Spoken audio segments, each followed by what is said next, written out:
Welcome back to mister K3. നമ്മളിന്ന് വന്നിരിക്കുന്നത് ഒരു സാരി ഡിസൈനായിട്ടാണ്. അതിന് വേണ്ടിയിട്ട് അത്യാവശ്യം വലിയൊരു ഉരുളക്കിഴങ്ങെടുത്ത് അതിൻ്റെ ക്വാർട്ടർ പോർഷൻ കട്ട് ചെയ്ത് വെച്ചിട്ടുണ്ട്. അപ്പം ഇന്നത്തെ ഡിസൈൻ എന്ന് പറയുന്നത് ഒട്ടും പ്രീ പ്ലാൻഡ് അല്ല, ഒരു മണ്ഡല ഡിസൈൻ ചെയ്യണമെന്നാണ് ആഗ്രഹം. അപ്പോൾ അതിന് വേണ്ടിയിട്ട് ഓൺ ദി സ്പോട്ട് അങ്ങ് കട്ട് ചെയ്യുവാണ്. അപ്പോൾ ഒരു ഉരുളക്കിഴങ്ങിൻ്റെ ഔട്ടർ എഡ്ജിൽ നിന്ന് പെറ്റൽസ് ആദ്യം കട്ട് ചെയ്യണം. അപ്പോൾ അതിന് വേണ്ടിയിട്ട് ഉള്ളിൽ ഒരു സർക്കുലർ ഷേപ്പിലോ ഓവൽ ഷേപ്പിലോ ഒരു ലൈൻ പ്രൊവൈഡ് ചെയ്യാം. അതിലേക്ക് നമ്മൾ ഈ കട്ട് ചെയ്ത പെറ്റൽസിനെ അറ്റാച്ച് ചെയ്യുക. സെഗ്മെൻറ്റ്സ് ആക്കിയിട്ട് അറ്റാച്ച് ചെയ്ത് കൊടുക്കുകയാണ്. അപ്പോൾ അത്യാവശ്യം ഷാർപ്പായിട്ടുള്ള ഒരു നൈഫൊക്കെ യൂസ് ചെയ്യുകയാണെങ്കിൽ അത്ര പെർഫെക്ഷനോട് കൂടിയിട്ട് നമുക്കത് അറ്റാച്ച് ചെയ്യാൻ പറ്റും. പിന്നീട് ഓരോ സെഗ്മെൻറ്റിലേക്കും വെയിൻസ് ഇങ്ങനെ ലൈൻസ് പ്രൊവൈഡ് ചെയ്ത് കൊടുക്കാം. നമ്മൾ പുറത്തുനിന്ന് ഉള്ളിലേക്ക് സൈസ് കുറഞ്ഞ് വരുന്ന ഫ്ലവേഴ്സിൻ്റെ ഇതളുകൾ കാർവ് ചെയ്യാനാണ് ഉദ്ദേശിക്കുന്നത്. നമ്മൾ ഈ ഉരുളക്കിഴങ്ങിൻ്റെ പുറത്തുനിന്ന് ഉള്ളിലേക്ക് ഡിസൈൻ ചെയ്യുമ്പോൾ നമുക്കതിൻ്റെ ഒരു പ്രപ്പോർഷൻ കീപ്പ് ചെയ്യാനും അതുപോലെ തന്നെ ഉള്ളിലേക്ക് പോകുന്തോറും വലിപ്പം കുറഞ്ഞ ഫ്ലവേഴ്സ് നമുക്ക് കാർവ് ചെയ്തെടുക്കാനും ഇത് സഹായകമാകും. നിങ്ങൾക്ക് വേണമെങ്കിൽ ഈ ഡിസൈൻ ഉള്ളിൽ നിന്ന് പുറത്തേക്ക് കട്ട് ചെയ്യാം. നിങ്ങൾ എങ്ങനെയാണോ നിങ്ങൾക്ക് കൺവീനിയൻ്റ് ആയിട്ടുള്ളത് ആ രീതിയിൽ കട്ട് ചെയ്യാം. അപ്പോൾ ആ ഒരു ഔട്ടർ പെറ്റൽസ് ഓക്കെ ആയതിനു ശേഷം ഞാൻ അതിൻ്റെ ഉള്ളിൽ വീണ്ടും ഒരു സർക്കിൾ മാർക്ക് ചെയ്തു. അപ്പോൾ ഈ കാർവ് ചെയ്ത് വെച്ചിരിക്കുന്ന പെറ്റൽസിന് തൊട്ട് പിൻഭാഗത്തായിട്ട് അടുത്ത ലെയർ ഓഫ് ഇതളുകൾ നമ്മൾ കട്ട് ചെയ്യാനായിട്ടാണ് പോകുന്നത്. അപ്പോൾ ആദ്യമേ തന്നെ ഞാൻ പെറ്റൽസിനെ സെപ്പറേറ്റ് ചെയ്തതിന് ശേഷമാണ് സൈഡിലേക്കുള്ള ഷേപ്പ് പ്രൊവൈഡ് ചെയ്യണേ. അതെന്തിനാണെന്ന് വെച്ച് കഴിഞ്ഞാൽ നേരത്തെ നമ്മൾ കട്ട് ചെയ്ത ആ ഇതളുകളുമായിട്ട് ഒരു പ്രപ്പോർഷൻ കീപ്പ് ചെയ്യാൻ വേണ്ടിയിട്ടും ആ ഒരു അലൈൻമെൻറ്റ് കറക്റ്റ് ആവാനും വേണ്ടിയിട്ടാണ്.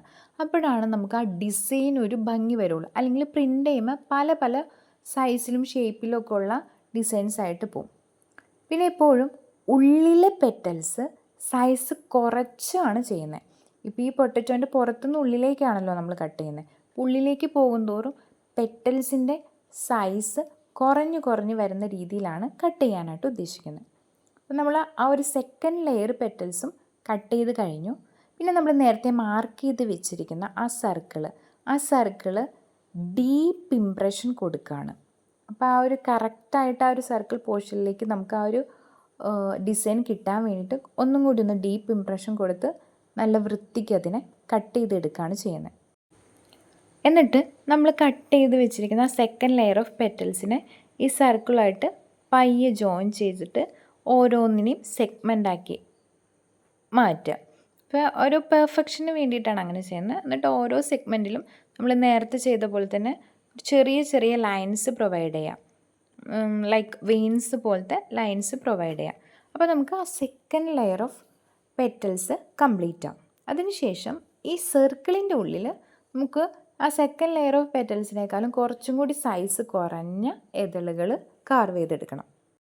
യൂസ്ഡ് ആയിട്ടുള്ളൊരു സെറ്റ് സാരിയിൽ പ്രിൻ്റ് ചെയ്യാൻ വേണ്ടിയിട്ടാണ് നമ്മൾ ഈ ഡിസൈൻ ഇപ്പോൾ തയ്യാറാക്കുന്നത്. നമുക്ക് സെറ്റ് സാരികൾ പല നിറത്തിലും അതുപോലെ തന്നെ കരകളുടെ വലിപ്പത്തിലും വ്യത്യാസം കാണും. അപ്പം നമ്മൾ ചൂസ് ചെയ്യുന്ന സാരിക്കനുസരിച്ചിട്ട് നമ്മുടെ ഡിസൈനിൻ്റെ വലിപ്പവും അതുപോലെ തന്നെ നമ്മൾ യൂസ് ചെയ്യുന്ന കളേഴ്സും വ്യത്യാസപ്പെട്ടിരിക്കും. അപ്പോൾ അത് നിങ്ങളുടെ ചോയ്സാണ്, നിങ്ങൾക്ക് ഉചിതമെന്നുള്ള രീതിയിൽ ചെയ്യാം. അപ്പോൾ ഇത് നമുക്കൊരു വർക്ക് എക്സ്പീരിയൻസിൻ്റെ മത്സരം അല്ലെങ്കിൽ ജസ്റ്റ് ഒരു എൻ്റർടൈനിങ് എന്നുള്ള രീതിക്ക് ഉപരി വളരെ കുറഞ്ഞ ചിലവിൽ നമുക്ക് സാരികൾ ഡിസൈൻ ചെയ്യാനുള്ളൊരു മെത്തേഡും കൂടിയാണ്. അത് നമുക്കൊരു വരുമാന മാർഗം കൂടിയാണ്. നമ്മളാണെങ്കിലും യൂസ്ഡ് സാരികൾ തരാണെങ്കിൽ നമ്മളിതിൽ പ്രിൻ്റ് ചെയ്ത് കൊടുക്കാറുണ്ട്. അപ്പോൾ അതുപോലെ നിങ്ങൾക്കും ട്രൈ ചെയ്യാവുന്നതാണ്. അപ്പോൾ നമ്മൾ നേരത്തെ കട്ട് ചെയ്ത് വെച്ചിരിക്കുന്ന ആ ഒരു സർക്കിളിൻ്റെ ഉള്ളിൽ ചെറിയ പെറ്റൽസ് നമ്മൾ കുറച്ചും കൂടി വലിപ്പം കുറഞ്ഞ പെറ്റൽസ് കാർവ് ചെയ്ത് ആ ഒരു ഡിസൈൻ നമ്മൾ കംപ്ലീറ്റ് ചെയ്യുകയാണ് ചെയ്യുന്നത്. അപ്പോൾ ഇനി ഡിസൈനിൽ ഏതെങ്കിലും ഭാഗത്ത് നമുക്ക് പെർഫെക്ഷൻസ് മിസ്സായിട്ടുണ്ടെങ്കിൽ അല്ലെങ്കിൽ എവിടെയെങ്കിലും കുറച്ചും കൂടി ഡീപ്പ് ഇംപ്രഷൻസ് പ്രൊവൈഡ് ചെയ്യണമെന്നുണ്ടെങ്കിൽ ആ പോർഷൻസൊക്കെ നന്നായിട്ട് കട്ട് ചെയ്ത് കൊടുക്കാം. ഒരു പേപ്പർ നൈഫ് യൂസ് ചെയ്തിട്ട് കട്ട് ചെയ്യുകയാണെങ്കിൽ കുറച്ചും കൂടി ഷാർപ്പായിട്ട് കിട്ടും. പിന്നെ ഒരിക്കലും ഒരു ബ്ലോക്ക് ഡിസൈൻ പൂർത്തിയായതിനു ശേഷം ഡയറക്റ്റായിട്ട് തുണിയിലേക്ക് പ്രിൻ്റ് ചെയ്യരുത്. അതെപ്പോഴും ഒരു പേപ്പറിൽ പ്രിൻ്റ് ചെയ്ത് നോക്കിയിട്ട് എല്ലാം ഓക്കെ ആണെങ്കിൽ, ഡിസൈൻ പെർഫെക്റ്റ് ആണ്, എല്ലായിടത്തും പെയിൻറ്റ് നന്നായിട്ട് വരുന്നുണ്ട്, അതേ ഇംപ്രഷൻ തന്നെ, നമ്മൾ ഉദ്ദേശിച്ച ഇംപ്രഷൻ തന്നെ നമുക്ക് പേപ്പറിലേക്കും കിട്ടുന്നുണ്ടെങ്കിൽ ഉറപ്പ് വരുത്തിയിട്ട് മാത്രം നിങ്ങൾ തുണിയിലേക്ക് പ്രിൻ്റ് ചെയ്ത് തുടങ്ങാവൂ. അപ്പോൾ ഇവിടെ എല്ലാ അഗ്രഭാഗങ്ങളും ഞാനൊന്ന് ഷാർപ്പ് ചെയ്ത് കൊടുക്കുകയാണ്. ഇവിടെ ഞാൻ ഉരുളക്കിഴങ്ങിൻ്റെ ക്വാർട്ടർ പോർഷനിലാണ് ഈ ഡിസൈൻ ചെയ്തിരിക്കുന്നത്. നിങ്ങൾ അതുപോലെ തന്നെ ചെയ്യണമെന്ന് നിർബന്ധമില്ല. നിങ്ങൾ എടുത്ത് വെച്ചിരിക്കുന്ന സാരിയുടെ കര അനുസരിച്ച് നിങ്ങളുടെ ഡിസൈനിൻ്റെ വലിപ്പം കൂട്ടുകയോ കുറയ്ക്കുകയോ ചെയ്യാം. ഇപ്പോൾ ഇത് വേണമെങ്കിൽ ഹാഫായിട്ട് കട്ട് ചെയ്തിട്ട് നിങ്ങൾക്ക് പ്രിൻ്റ് ചെയ്യാം. ഇപ്പോൾ ഒരു ക്വാർട്ടർ പോർഷൻ ചെയ്തിട്ട് അത് ഹാഫിലേക്ക് കട്ട് ചെയ്യുമ്പോൾ കുറച്ചും കൂടി പെർഫെക്റ്റ് ആയിട്ടുള്ളൊരു ഡിസൈൻ കിട്ടും. ഞാൻ ഈ ഡിസൈനെ ഹാഫായിട്ട് കട്ട് ചെയ്തിട്ടാണ് പ്രിൻ്റ് ചെയ്യാൻ പോകുന്നത്. കാരണം എന്താണെന്ന് വെച്ച് കഴിഞ്ഞാൽ ഞാൻ എടുത്ത് വെച്ചിരിക്കുന്ന സാരിയുടെ കര കുറച്ച് വീതിയുള്ളതാണ്. അപ്പോൾ ഈ ഒരു ഫുൾ ഡിസൈൻ പ്രിൻ്റ് ചെയ്തതിന് ചിലപ്പോൾ അതിന് ഭംഗി വന്നു എന്ന് വരില്ല. അപ്പോൾ അതിനെ കട്ട് ചെയ്തിട്ട് പ്രിൻ്റ് ചെയ്തപ്പോൾ നന്നായിട്ട് യോജിക്കുന്ന പോലെ എനിക്ക് തോന്നി.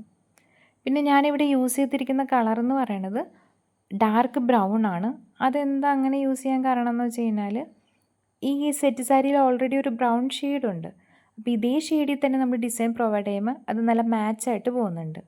നമ്മൾ ആ ഡിസൈൻ പല്ലുവിലും അതുപോലെ തന്നെ ബോർഡേഴ്സിലും പ്രിൻ്റ് ചെയ്ത് ഫില്ല് ചെയ്യുകയാണ് ചെയ്തത്. നിങ്ങൾക്ക് ഇതിൽ വേണമെങ്കിൽ പല കളേഴ്സ് ട്രൈ ചെയ്യാം കേട്ടോ, വെറൈറ്റി കളേഴ്സ്. നമ്മുടെ പ്ലെയിൻ കസവ് സാരികളിലെ ഗോൾഡൻ കസവൊക്കെ വരുന്നത്, ആ സാരികളിൽ മൾട്ടി കളർ കോമ്പിനേഷനിൽ ഈ ഡിസൈൻ ചെയ്യുകയാണെങ്കിൽ കുറച്ചും കൂടി ഭംഗിയുണ്ടാവും. റെഡ് ഗ്രീൻ യെല്ലോ കോമ്പിനേഷൻസൊക്കെ ഒറ്റ ഡിസൈനിൽ തന്നെ ഇൻകോർപ്പറേറ്റ് ചെയ്തിട്ട് ചെയ്യുകയാണെങ്കിൽ ഭയങ്കര ഭംഗിയായിരിക്കും ഇത് കാണാൻ. അപ്പോൾ നമ്മുടെ മിസ്റ്റർ കേത്രിയുടെ ചാനലിൽ തന്നെ എങ്ങനെ മിക്സഡ് കളേഴ്സിൻ്റെ കോമ്പിനേഷനിൽ പ്രിൻ്റ് ചെയ്യാമെന്നുള്ള വീഡിയോസൊക്കെ നമ്മൾ അപ്ലോഡ് ചെയ്തിട്ടുണ്ട്. നിങ്ങളതൊന്ന് റെഫർ ചെയ്തിട്ട് വെറൈറ്റി കളേഴ്സിൽ ഈ ഡിസൈൻ ഒന്ന് ചെയ്ത് നോക്കിയിട്ട് എല്ലാവരും അഭിപ്രായങ്ങളൊക്കെ ഒന്ന് കമൻറ്റ് ചെയ്യണം കേട്ടോ. Thanks for watching.